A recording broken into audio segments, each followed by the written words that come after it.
And next to the Gulf, and on day 78 of the crisis, more than 11 weeks, take a look. The thick, dark oil still spewing today.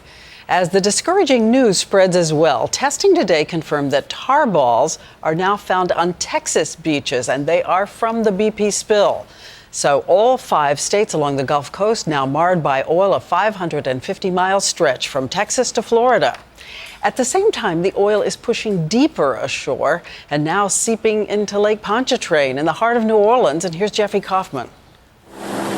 Lake Pontchartrain, the recreational backyard of New Orleans, is home to some of the best fishing in the Gulf. But as of today, it is off limits to fishermen because oil has arrived. I picked them up out the water and decided them there.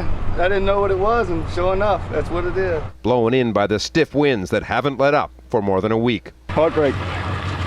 Heartbreak. Lines of barges have been placed to keep the oil out, but it's impossible to seal this lake that is really a bay from the open seas. The amount of oil coming in is modest, so that's good. But what we're seeing is potentially is something, maybe a leading edge of something much greater, much larger, and maybe of greater impact. For more than a week, high winds and choppy seas have idled skimmers and overtopped booms. Today in Alabama, Mississippi, and Florida, skimmers collected a grand total of 3 barrels of oily water. It is now clear that even when the weather cooperates, skimming can't do much.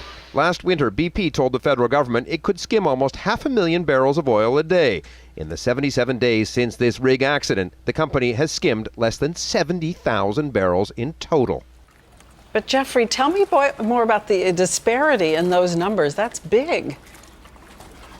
Well, it is big, but you know, here's what the oil looks like, Diane. This is what's come into to this area, and it wasn't meant to happen. But the reality is that the technology for skimming hasn't really been modernized in 20 years. We've had very few spills, and as we've been hearing, the oil industry simply said to the government, "Trust us," and we did.